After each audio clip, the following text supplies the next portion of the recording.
राधे राधे, जय श्री कृष्ण। कर्म वेदिका एक बार पुनः आप सभी का स्वागत करती है। जैसा कि हम सभी जानते हैं कि कर्म वेदिका पर सिर्फ बातें नहीं करते हम, बल्कि हम ऊर्जा पर काम करते हैं। आप सभी अब इस बात से भली भांति परिचित हैं कि किस ग्रह की क्या शक्ति है और वो हमारे जीवन में क्या बदलाव लाता है। आज बुधवार है और आज का दिन है हमारे व्यापार, हमारी बुद्धि और हमारे विवेक के अधिष्ठाता बुध देव का। आज हम सीधे उस ऊर्जा से जुड़ेंगे जो आपके व्यापारिक निर्णय को सही दिशा देती है। आज हम बुध कवच का पाठ करेंगे। इस कवच को धारण करने का अर्थ है अपनी व्यापारिक और मानसिक ऊर्जा को एक ऐसे सुरक्षा चक्र में डालना जहां कोई भी गलत निर्णय या बाहरी नकारात्मकता आपके काम में बाधा न बन सके। तो अब अपनी आंखें बंद कीजिए, एक गहरी सांस ले, अपने व्यापार, अपने काम और अपने उन निर्णयों को याद कीजिए जो आपको नई ऊंचाई पर ले जाएंगे। आज हम इस बुध कवच के माध्यम से बुध की उस दिव्य ऊर्जा को जागृत करेंगे जो शून्य से शिखर तक का रास्ता बनाती है। मेरे साथ इस बुध कवच का 5 बार पाठ करें और इसके स्पंदन को अपने भीतर महसूस करें। अथ विनियोगः अस्य श्री बुध कवच स्तोत्र मंत्रस्य कश्यप ऋषिः अनुष्टुप छन्दः बुधो देवता बुध प्रीत्यर्थे पाठे विनियोगः। अथ श्री बुध कवच पाठ। बुधस्तु पुस्तकधरः कुङ्कुमस्य समद्वितिः पीताम्बरधरा पातु पीतामाल्यानुलेपनः कटिं चापातु मे सौम्यः शिरोदेशं बुधस्तथा नेत्रे ज्ञानमयः पातु श्रुति पातु निशाप्रियः घ्राणं गन्धप्रिया पातु जिह्वां विद्याप्रदो मम कण्ठं पातु विधो पुत्रो भुजो पुस्तकभूषणः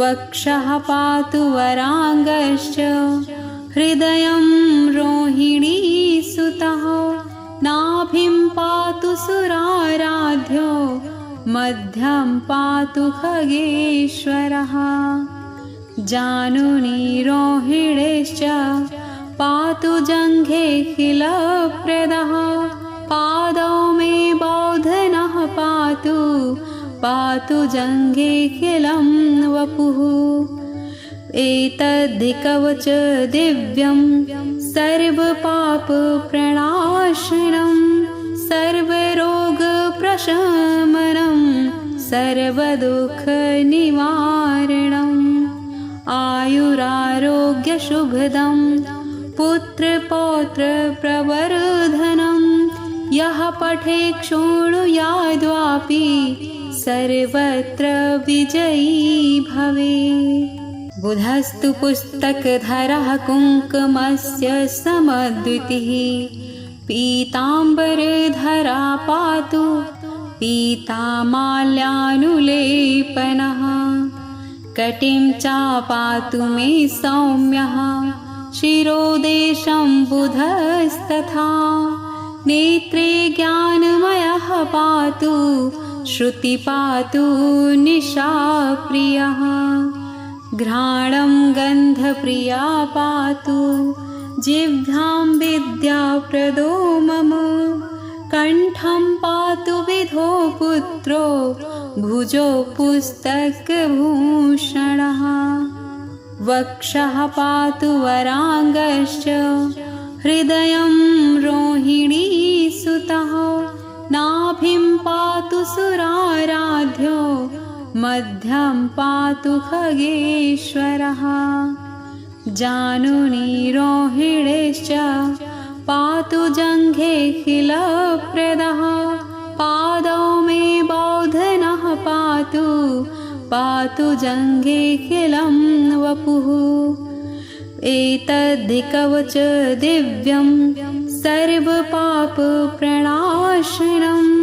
सर्वरोगप्रशमनं सर्वदुःखनिवारणम् आयुरारोग्यशुभदं पुत्रपौत्रप्रवर्धनं यः पठेत् शृणुयाद्वापि सर्वत्र विजयी भवेत्।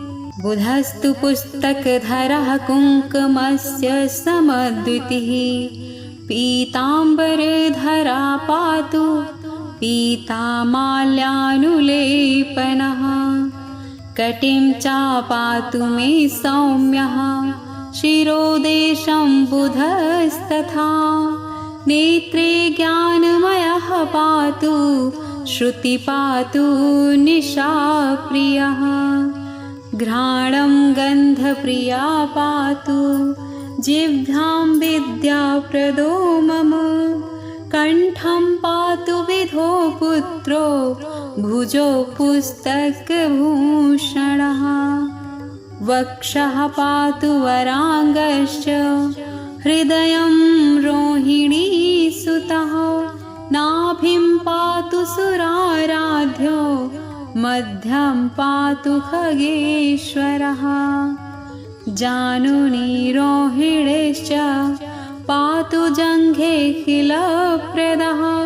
पादौ मे बौधनः पातु पातु जङ्घेऽखिलं वपुः एतद्धिकवच दिव्यं सर्वपापप्रणाशनं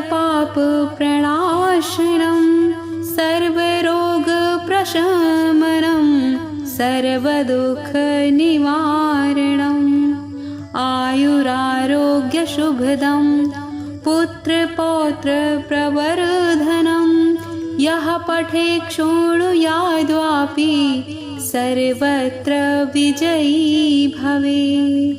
बुधस्तु पुस्तकधरः कुङ्कुमस्य समद्वितिः पीताम्बरधरा पातु पीतामाल्यानुलेपनः कटिं चापातु मे सौम्यः शिरोदेशं बुधस्तथा नेत्रे ज्ञानमयः पातु श्रुति पातु निशाप्रियः घ्राणं गन्धप्रिया पातु जिह्वां विद्याप्रदो मम कण्ठं पातु विधो पुत्रो भुजो पुस्तकभूषणः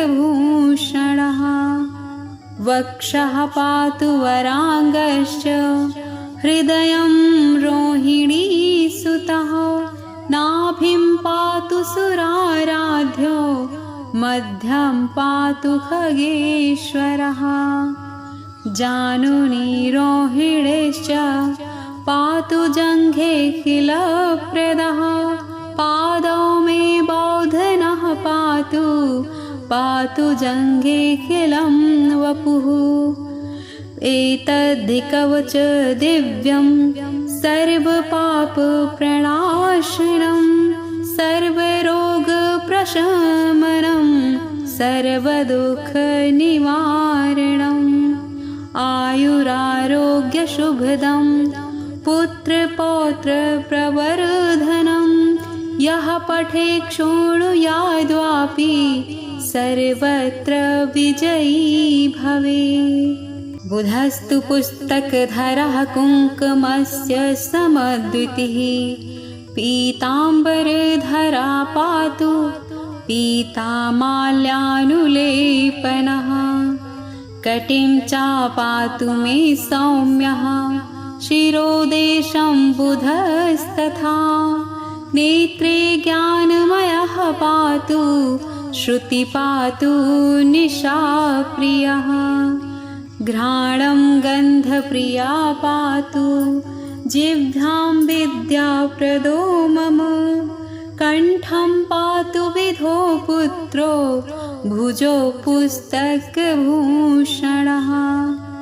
वक्षः पातु वराङ्गश्च हृदयं रोहिणीसुतः नाभिं पातु सुराराध्यो मध्यं पातु खगेश्वरः जानुनी रोहिणीश्च पातु जङ्घेऽखिलप्रदः पादौ मे बौधनः पातु जङ्घेऽखिलं वपुः एतद्धि कवच दिव्यं सर्वपापप्रणाशनं सर्वरोगप्रशमनं सर्वदुःखनिवारणम् आयुरारोग्यशुभदं पुत्रपौत्रप्रवर्धनं यः पठेत् शृणुयाद्वापि सर्वत्र विजयी भवे।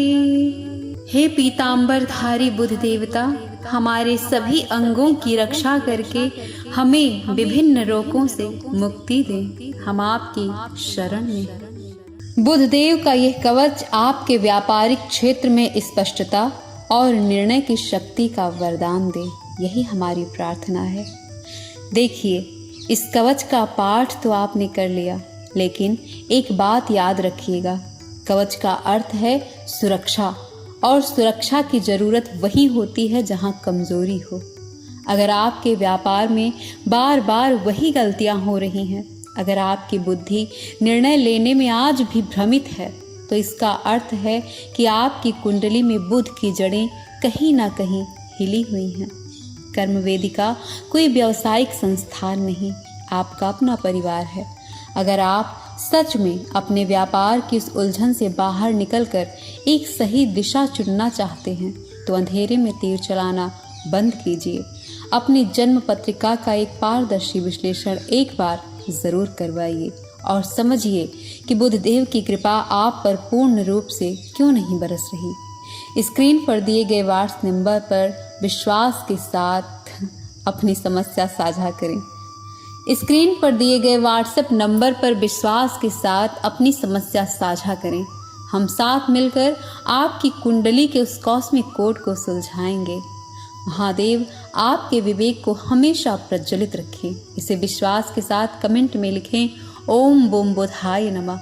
मिलते हैं अगले वीडियो में, तब तक के लिए अपना और अपनों का ख्याल रखिए। राधे राधे, जय श्री कृष्ण।